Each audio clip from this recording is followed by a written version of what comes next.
Okay, some students have problems with dividing the XY values to get the 6 trig functions. This is just algebra practice with dividing complex rationals. So we're going to, especially for the unit circle here, so we're going to get started on the easy. First of all, the exact value means, for example, the square root of 3 is an exact value, and 1.73, and it goes on, is an approximate value.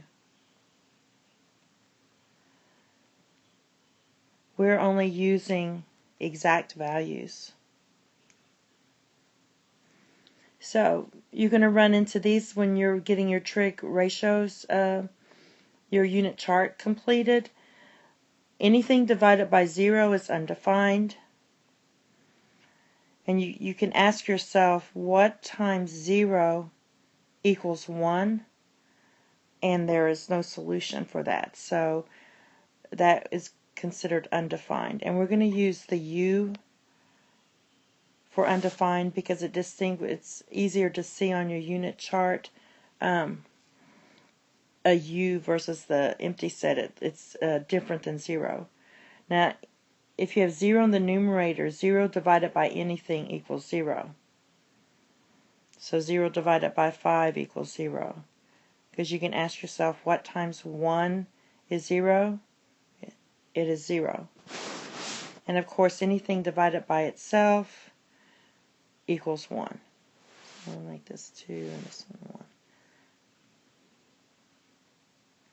Alright, you're going to run into these when you do your co-functions. When you have 1 divided by something that's a fraction, all you have to do is flip this and write 2 over 1. Because 1 divided by 1/2 is the same as saying 1 times 2 over 1, which is 2. So in this case, we can just flip this on number 2. Call this number 1. So this will be 2 over root 3. Now, again, you could have just said 1 divided by root 3 over 2, and you get 1 times 2 over root 3, which equals 2 over root 3.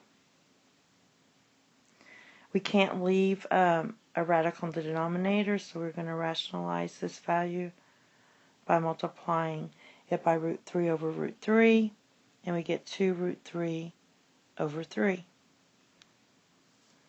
Same thing for number 3. This is going to be 2 over root 2. We rationalize the denominator, and we get 2 root 2 over 2. The 2's cancel, so our answer is just root 2. So these are the exact values. And I forgot to put in some negatives, but let's do it on this slide.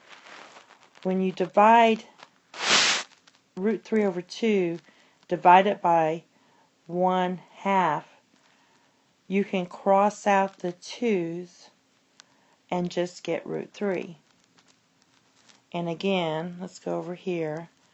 Because root 3 over 2 divided by 1/2 is the same as root 3 over 2 times 2 over 1. In this case, the 2's would cancel, and you're left with the root 3.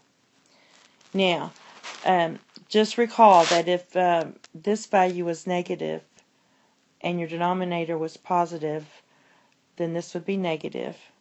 If they're both negative, then your value would be positive.